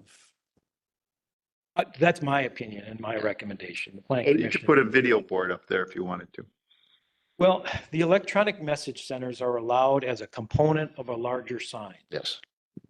It has to be, generally it's a ground sign, although arguably it could be, the equivalent of a wall-mounted sign where there's some other component. The reader board itself cannot be more than 40% of the total sign area of the sign.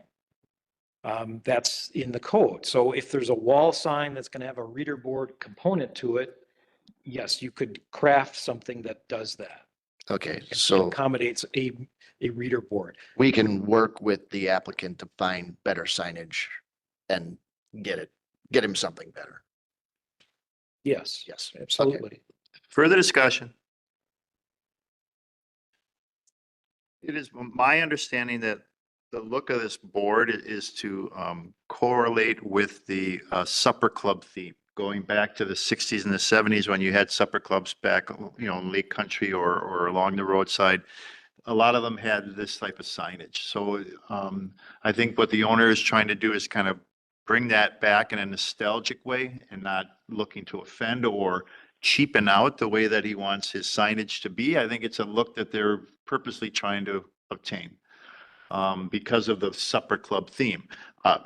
If that is what their intent is, I don't have a problem with it as much. I understand what their look is, what their feel is for that restaurant theme. Do I want 100 of these along Pilgrim Road, advertising anything from, Big Macs to haircuts? No, because it reminds me of the old flashing arrow that was pulled along on a trailer, and they would park it for a week or whatever, and then the highlight of the day would be advertised on that particular sign. So I'm not looking for a lot of those, but I think this intent was more nostalgic and the appearance of the theme of the restaurant than it was just, let's slap something up there and use it as a sign. So it's something to consider. Further discussion? Mr. Tarantino? Can they leave it up there till there is, are they just taking it down, or can they leave it up until they come to a conclusion of what the other sign is? I was going to make a motion to do that. Well, you can make one. You can, let you word it for me. I will make an amendment. What would you do? I make an amendment to the motion to allow that sign to stay in place until the applicant can come forward with another sign if they should desire to do that. It's a motion to amend. Yes. We have a motion to amend. Do we have a second? Second? Motion made and seconded. Any discussion? Just to clarify, that he could leave it up there indefinitely. I mean, you can make a motion to approve it if you want. Your current motion is only for the R. The motion you have right now, it stays there till he comes out with a different idea. Better. So that's how much time do you want to take to do that? Yeah. The applicant is agreeable either way, I'm sure. It's just, it seems petty to me. Yeah. Personally, I'd like to work with him and see if he wants to do something better. If not, we'll Frame on it. yeah, put a frame on it. I don't think we need to be much, it's just too basic for me. I would at least like a frame around it. So I think we could work with the applicant to dress it up a little bit more. And not just leave it. So it's just still within the realms of your amended motion? Okay, and we have a second. Who is the second? Mr. Shadid? Yes. Is there any further discussion on that motion to amend? Mr. Retzlaff? Yeah, I'd like to say that while it may seem petty to some, staff's recommendation is grounded based on enforcement of the code as written, and it's difficult to tell other property owners, applicants, developers and the like, what the rules are. When they can point to, and usually do, what others have or get away with. And so it's not that staff is being petty.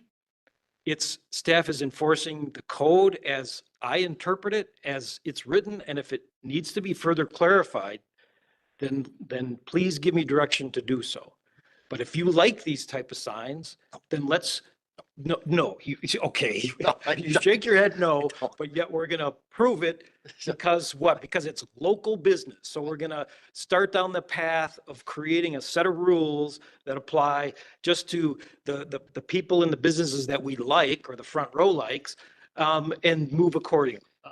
I don't think it's to that point, Jeff, and I'll retract my comment of petty. I don't regard, this particular recommendation as petty from staff. It is your job, sworn and standing up to uphold the code as it's presented. And you've done that, during, all firestorms and comments made not only from this body, but also from residents that come forward. So yeah, that's your job. That's what I expect you to do. So if I offended you with my comment of petty, I apologize. That is not my intent. I just understand what they're trying to do here in regards to the theme and a sign that was from that era. Is it great? No, but I understand it. But it seems to me that the business owner is willing to work with us and bring something forward that can not only satisfy the code, but also not provide any issues down the line for others that want to present similar signs. No, I agree.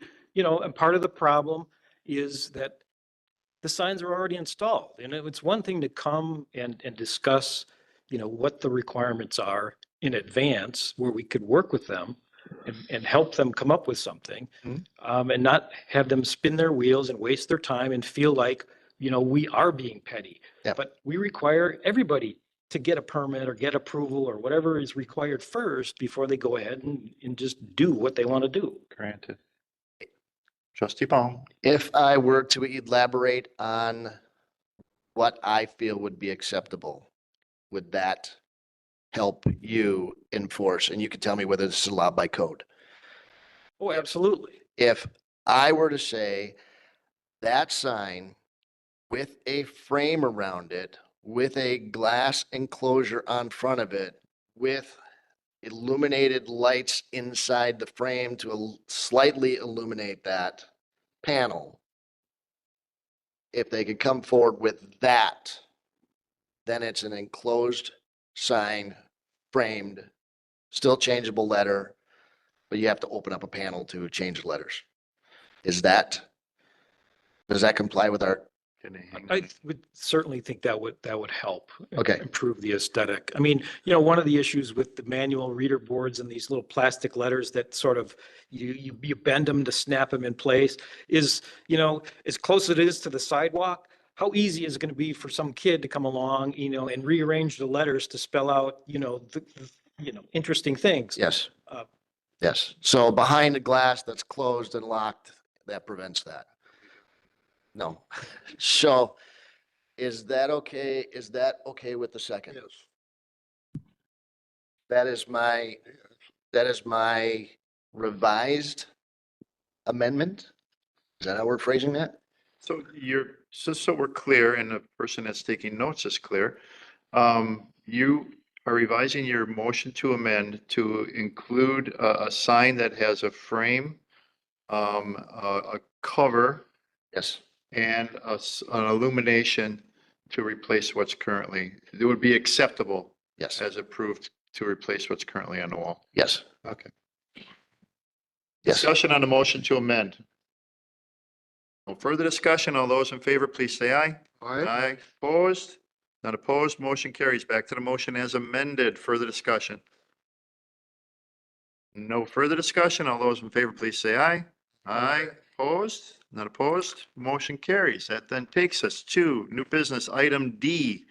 Lisa Wakeman, property owner located at West 151 North 11811 Mistletoe Road, zoning permit application to install a 4-foot fence and a storm sewer and drainage easement. On tonight's agenda for action, give us more information background on this new business item. We'll turn the meeting over to our associate planner, Jordan Yankee. Thanks, Mr. Chairman. And just to call out before I start this case and the following one, they're actually abutting neighbors, same type of proposal, same type of fence, just so you know that they're two separate motions and agenda items, but I'll go through this presentation briefly and then we can go through the next one if needed. So as you said, this is a proposal to install a 4-foot aluminum fence within a public storm sewer and drainage easement. The properties in Renwood North subdivision off of Mistletoe Road, excuse me. As you can see there, property was just constructed within the last year or two. In the packet, there's the Plata survey. There is a 10-foot swath of a 20-foot wide easement, 10 feet on this subject property, running along the eastern property line. And the fence proposal to go around the entire rear yard would encroach roughly about 8 feet into that storm sewer and drainage easement. The little cutout is off to the right. A site plan here supplied by Yutka Fence Company. And just to call attention to, I know we have several months ago with a couple of these code provisions. They do allow fence within certain easements such as this, along with Plan Commission approval. Considering the proposed location, drainage flow, and also design and aesthetics are in front of you tonight. The other thing the code does require if it's within a subdivision is for homeowners' consent, which a letter was provided for this and the next case. Staff comments, again, HOA approval letter within the packet. There is storm sewer pipe underground there. The style of fence, staff does not see that, along with the Public Works being a, would not impede water flow given its style of being open 4-foot picket style aluminum fence. And as in the past, the village highway superintendent has recommended to take extreme caution with these, and therefore we've provided the conditions within the packet to take liability off of the village, put it on the installer property owner in case any damage is done somehow to the storm sewer pipe when the fence is installed. So with that, along with the next case, this one though, the recommendation is to approve the zoning permit application to install the subject fence within the storm sewer easement, subject to 5 conditions. And this property owner and the following one, I believe, are online tonight. Okay. I'll make a motion to approve the installation of the 4-foot aluminum picket fence with the 5 conditions as presented. For just item D for now? I'm doing one at a time, yes. Okay. Motion made and seconded. Discussion. Trustee Baum. The applicant is online. Yes. The applicant is aware that the village has the right to take down this fence at any time at your cost, and it is up to you to replace it. If maintenance is required within Maintenance the is area. required. The applicant is aware of that. Ms. Wakeman? Lisa did just type online that yes, that is understood. Okay, Okay. thank you. Further discussion? Ms. Hank?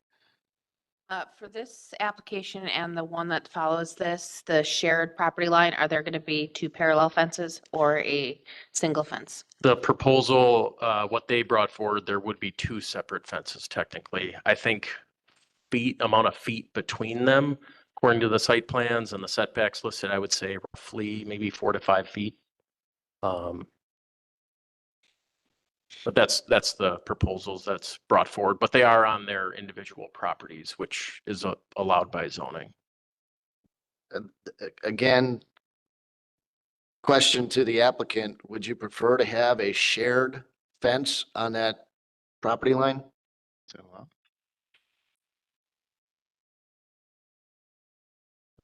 Are the applicants there? I don't She's believe still- that the HOA would allow it. Would allow a shared fence. We did not get permission for a shared fence. Okay, Is there a reason why, or you're just assuming? Well, it is in the bylaws, which are actually in the packet, that the fences should be at least 2 feet from the neighboring. okay, then we'll leave it at that. If the bylaws say it, I won't make a comment about it. Which is not a village requirement. No. We do allow side yard fences to be on the property line. Yes. Right. If the HOA requires a 2-foot setback, then that's, If you folks would like to share a single fence on that property line, I believe the plan commission would accept that if your HOA would also accept it. I will let you look into it on your side first, and then I'll make a motion to state that in our approval, condition number 6, if the owners of this parcel and the next project agree to a single fence on the property line, staff is allowed to approve that after this. That's your motion to amend? Yes. Motion made to amend. I need a second. Second. Made to amend and seconded by Ms. Hank. Discussion on a motion to amend. Hank. I just want to add to the clarity of my question. Something for the property owners to consider is the no man's land between those two fences, that would be an opportunity for weeds and really difficult maintenance over time, that it would be more beneficial potentially to both sets of neighbors to work together to have a single fence line in this location. Mhm. As long as it's allowed within the HOA, but there has to be some sort of way to go and ask for it, you know. The last house in the picture that's not applying actually has a fence also. Same fence, same company installed it. So they may want to, They could share. all three tie into the same thing. Interesting. Is it all three of those in a line then? are you saying they're also in the easement? Oh, you're talking about the one further east? The one Oh, with okay. the corner lot there Yeah, they're has not. that fence Got it. and has the 2 Are they foot. in easement? No. Okay, good. Not that I'm aware of. This is the only easement in this location Right. that Okay. is platted. All right. Further discussion on a motion to amend? No further discussion. All those in favor, please say aye. Aye. Aye. Opposed? None opposed. Motion carries. Back to the motion as amended. Further discussion. This is just for item D. No further discussion. All those in favor, please say aye. Aye. Opposed? None opposed. Motion carries. New business item E, J. Bengston, property owner located at West 151 North 11793, Mistletoe Road, zoning permit application to install 4-foot fence in storm, sewer, and drainage easement on tonight's agenda for action. Make a motion to approve the application for a 4-foot aluminum picket fence with the same 6 conditions that were presented in the last item. Second? Motion made and seconded. Any discussion? No discussion? All those in favor, please say aye. Aye. Opposed? None opposed. Motion carries. Next item under new business is item F. Vertus Development LLC, agent for District 1 LLC, property owner of West 140 North 10363, Fond du Lac Avenue, and the Robert and Mary Elizabeth Hacker Trust, property owners of a 0.66 acre lot on Fond du Lac Avenue, site plan approval, deadline extension request on tonight's agenda for action. To give us more information background on this new business item, once again, we'll turn the meeting over to Director Retzloff. Mr. President, Yes. I'm going to recuse myself from this item. Trustee Baum is recusing himself.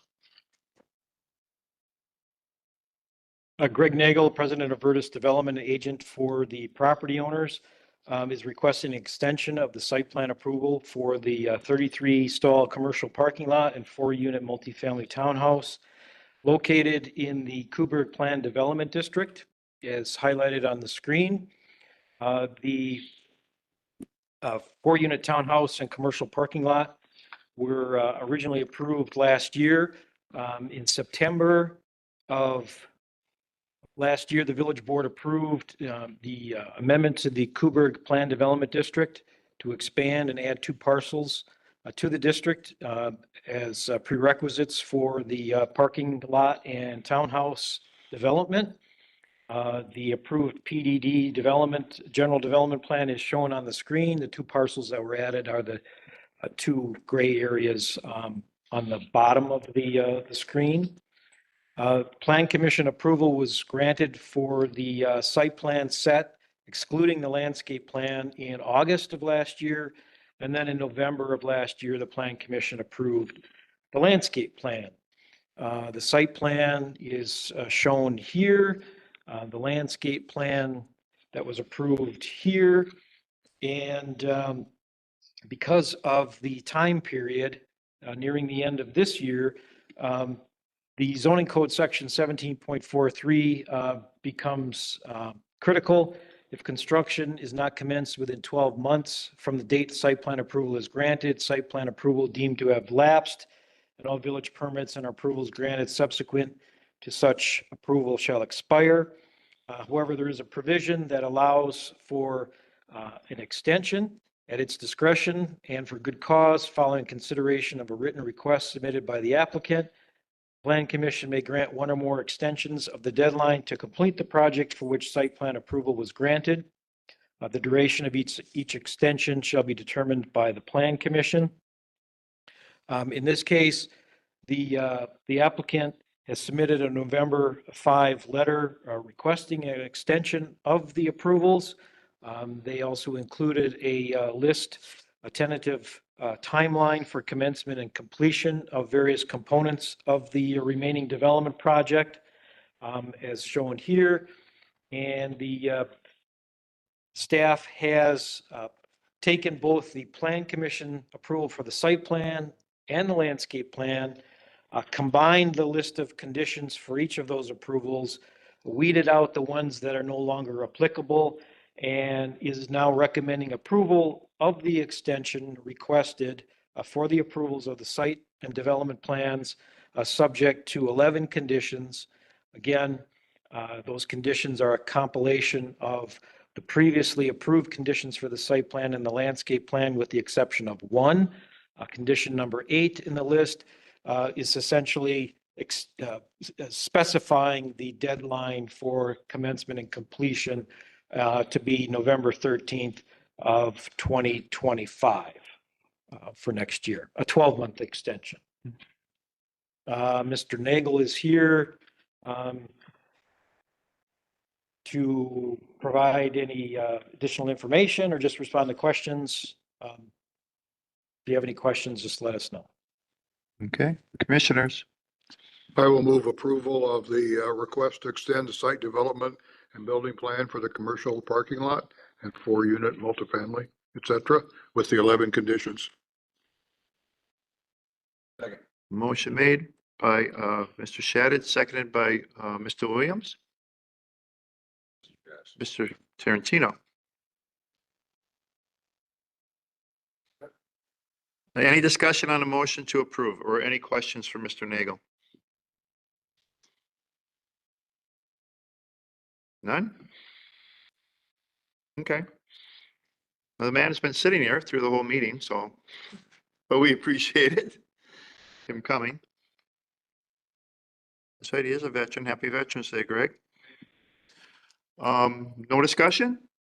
Then all those in favor, please say aye. Aye. Opposed? None opposed. Motion carries. Thank you, sir. Last item on the agenda is citizen input and public appearance. If there's anyone within our audience or joining us via WebEx that would like to participate in citizen input or public appearance, you can do so now. If you're in our audience, please fill out a yellow slip with your name and your address and come to the podium for citizen input. If you're joining us via WebEx, please make your intent known so that we can recognize you and bring you forward through the WebEx application. Is this okay? The only thing I'm discussing tonight is what was done to this people from Rockfield Road. I think it was out of line to put them on a schedule. These people went through a lot of trouble and organization to be here and to speak. And I don't think it was right to do what was done to them. They left very upset. And when you put somebody on a schedule, the least you could have done is let them talk. And you could have explained to him what the procedure is if they weren't sure. Obviously, they weren't informed of what was going on, but they were put on this schedule to be here. They planned it. They had plans with take care of their families at home while they're here. And I don't think this was the right thing to do. It was very unclassy and You have uncalled every for. right to speak like you are now. to make them wait an hour and a half. They were second on the list. I cannot, without being on the agenda, open up to another public hearing that we already had. It at the wasn't a last Plan public Commission hearing. meeting. You're So letting the only every, other choice that was allowed at this time would be to speak now. every Citizen list input. that you had spoke in their order here, and they weren't done. The same thing wasn't done. You should have been nice to them and respected their coming here and going through all this trouble and effort to come Did tonight. was we respected their board and the action You're that wrong. they want It to was an take hour and and a bring half. forward They to wouldn't- this they body wouldn't so have that left. we can respect what their wishes are for the road Agree. They and left development. And that was the reason it was handled the way it was handled.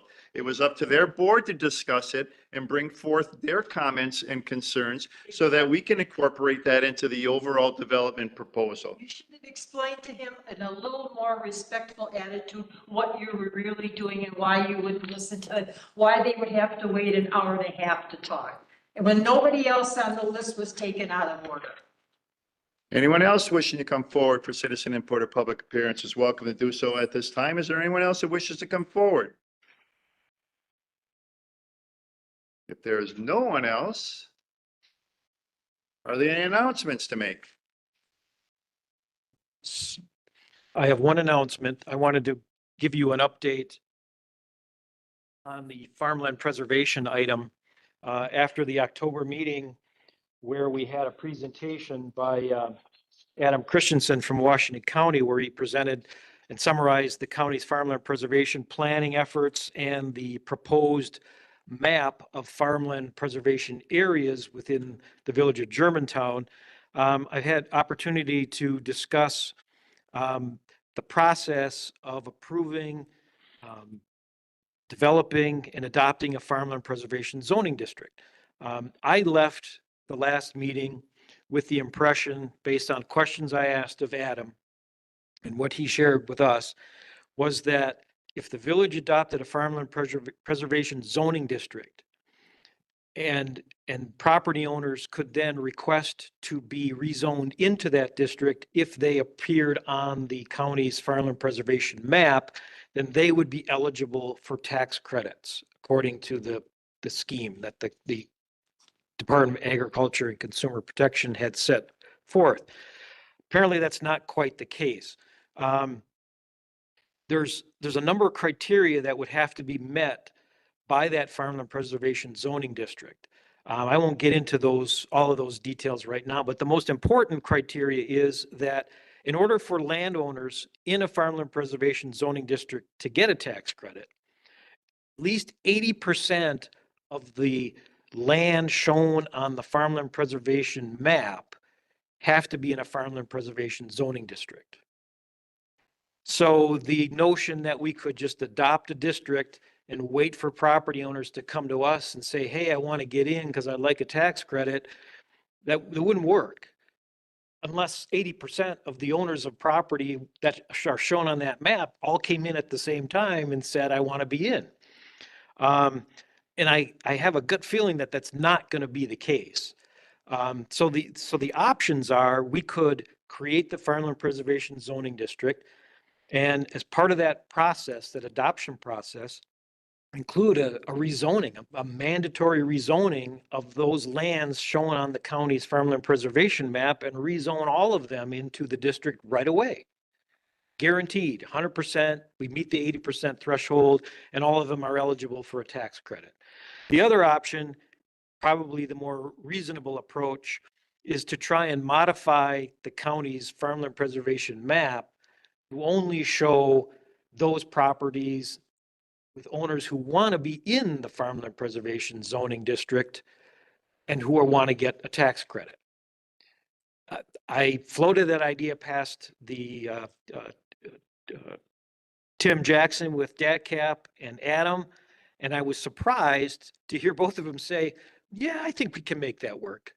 And it's like, well, so what we effectively would be doing is manipulating the map to only show those properties that meet the initial criteria of being suitable land for farming, but then also the additional criteria of the property owner wants to be in, and then redesign the map and only include those properties so that we rezone them right away, but only the, 80% worth, and adopt the ordinance at the same time and move forward.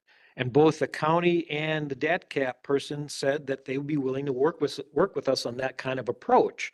Although Adam did say he needs to check with a few folks at the county to see if they're willing to go along with us, changing our map based on that sort of process, which really, in order to avoid spinning our wheels and spending a lot of time on something, we need to survey those property owners, ask them, and present to them, here's the Farmland Preservation Zoning District. Here's what it would mean to you if you were in it. In addition to you being eligible for credits, do you want to be in? And keep tally of that, and then decide if we're actually going to go through with it. If there's only one or two property owners, then frankly, we'll do what we did in 2013 and say, no, we're not getting in. We're not going to adopt the zoning district. We're not going to change the plan. We're not participating. But if a significant number of property owners want to get in, then we can work with the county, get the map to be changed or modified so that we can effectively get at least an 80% participation rate and move accordingly. So at least some property owners can get the tax credits. So the 80% would be within the county or still within the village? Just within the village of Germantown, our own map. Yes. I mean, the property, it couldn't just be anybody who wants to be in. They first have to meet that initial set of criteria that the county already determined. The soil is a certain type and the slopes and that are all suitable for farming and agricultural practices. And those are the properties that are on the draft map. Now, as was discussed last month, Adam sat around after the meeting in the back with his maps and took requests from property owners if they wanted to be in, if they weren't already in on the map. And we had actually two property owners who had requested to be added to the map. And apparently they could be added to the map based on some further interpretation of the county's criteria. So wasn't that our issue last time? Yes. That we didn't have enough land to fulfill that requirement? Right. We didn't have enough property owners who expressed the desire to be in. So can I? Is this an announcement or discussion? Not on the agenda. Yes, what he was referring to is current property owners who have agreements under the Farmland Preservation Program. There are like 6 or 8 of them. I forget the number, just a handful. But because the village does not have a certified farmland preservation zoning district, the only way those people who are residents in the village of Germantown can actually get tax credits is by virtue of them owning land in another county or another jurisdiction that does have a certifiable farmland preservation zoning district. Mr. Ewert. I don't want to cut it short. This is an announcement or a discussion? This is just announcements and information. It's drifting into a discussion of an item that's not on the agenda. And I understand that the need for information, but I'm just, if we're treading in an area that we're not supposed to be. Okay. Anything else? Nope. The only other announcement I'd have on November 14th at 4 p.m. here at the Village Hall Boardroom, there is a meeting, an informational meeting with the Wisconsin Department of Transportation to discuss some enhancements to State Highway 145 from State Highway 167 to State Highway 100. So that'll be here from 4 to 6 p.m.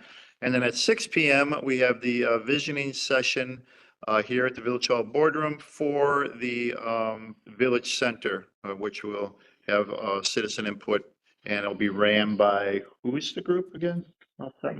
Rinka. Rinka. So if you want to participate in that, please come at 6 p.m. on Thursday, the 14th. Any other announcements? Yes, Mr. Tarantino. Germantown Christmas Parade this Saturday. This weekend, starting with the runoff at 10 and the parade at noon, and then festivities in the park directly after. Yep. And tree lighting at 4:30. Saturday. Santa And a did visit by the truck. big man. No, I may not be there. Not you. The really big man for kids, which will be at the Fireman's Park Pavilion. Thank you for reminding me. If there's nothing else, we can be adjourned. Thank you all for coming tonight. Thank you all for watching, and have a good night.